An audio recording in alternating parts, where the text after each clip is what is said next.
Hi guys, Mike here from the Unchained Teacher, and today what I want to do is talk about prep hour routines. So what are you actually doing on your prep hour to stay efficient and effective so that you can get more done at school and you have less to do at home.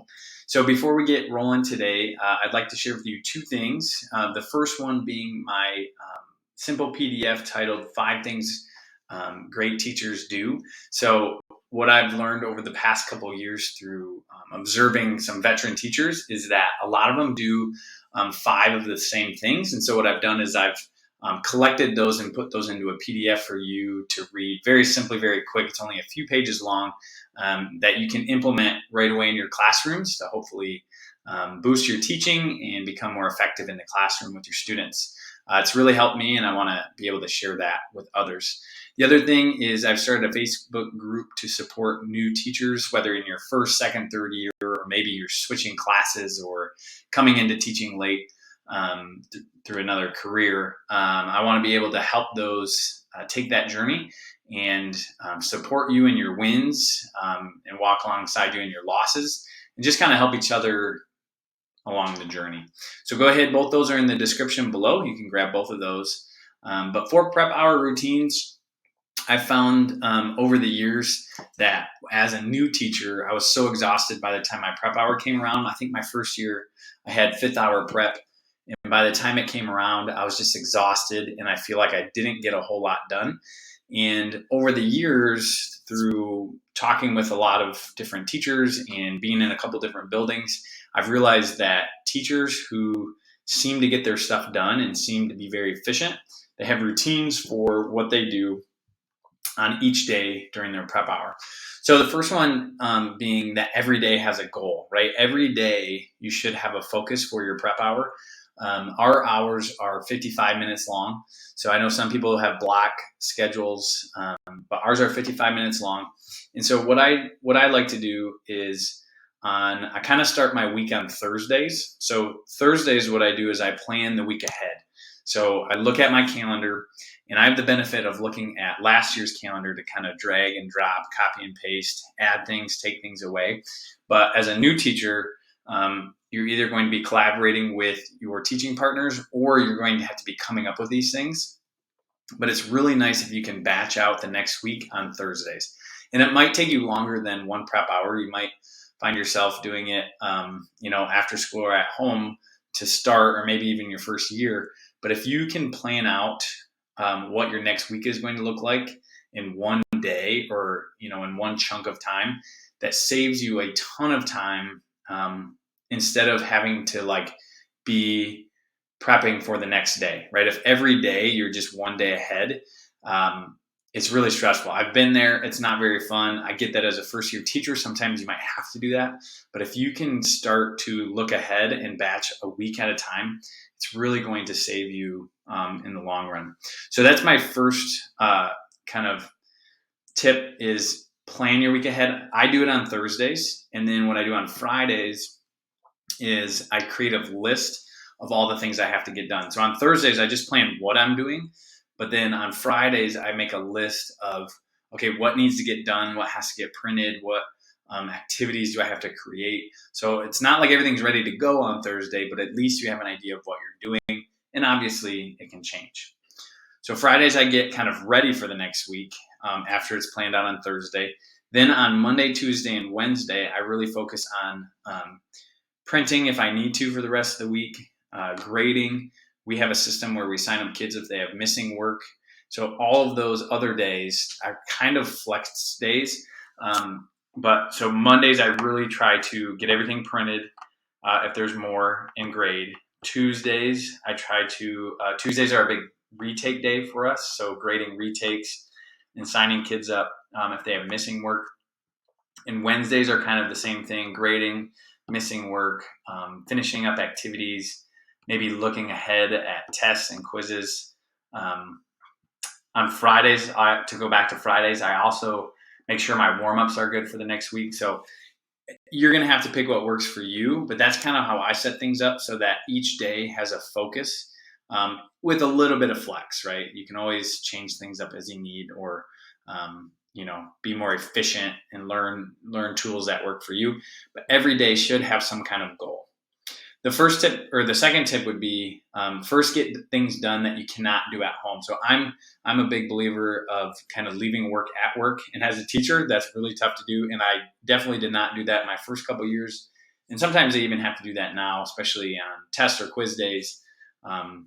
It's not always realistic to get all of your grading done.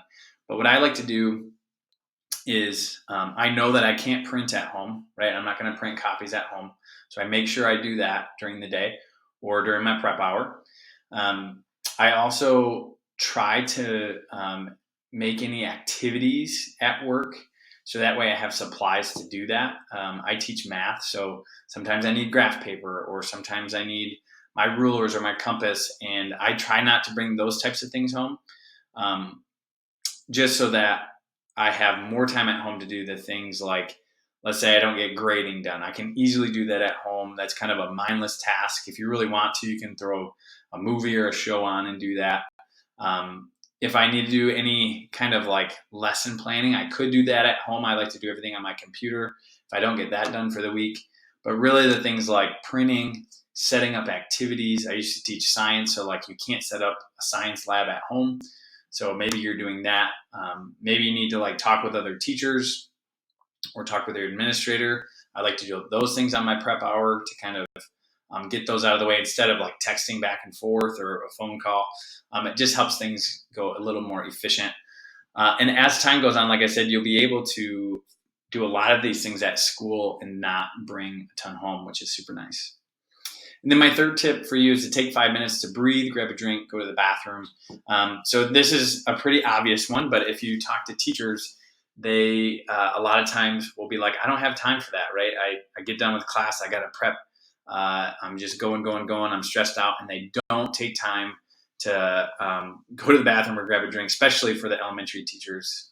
I know that can be pretty stressful. But for me, what I like to do is this year I have 6-hour prep, which is awesome. It's the end of my day. What I like to do is the kids leave during my 5th hour class.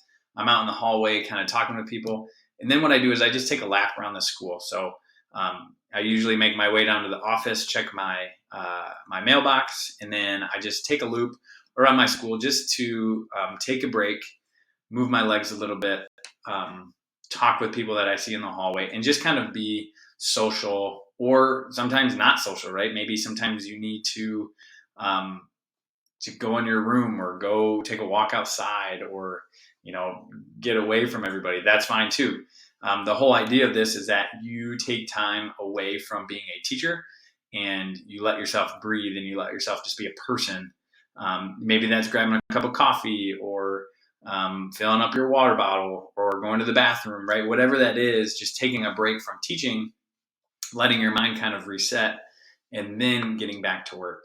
I found that if I try to cram 55 out of 55 of my minutes to do work, I'm usually pretty drained and I don't look forward to it. But if I can take a second to be by myself, or go be social with other teachers, or go have fun for 5 minutes, that's a great way to kind of unwind before you get back to your work. So I would recommend doing that. A lot of times I do like to take a walk. I know some of the teachers will take a walk around the school. We're at a middle school, so it's pretty easy to walk around the building in less than 10 minutes. So some days maybe you don't have a ton to do and you can do that. It's a great idea. But my bonus tip for you, and some people might not be comfortable with this, but I love to shut my door on my prep hour. I found, especially my first 2 years, I was a teacher and I coached 8th grade basketball, and I was the JV baseball coach, and people loved to come in and talk with me on my prep hour. And it used to just stress me out because I love talking with them, right? It was fun. I was trying to meet people, trying to grow my relationships with people in the school. But at the same time, I wasn't getting any work done.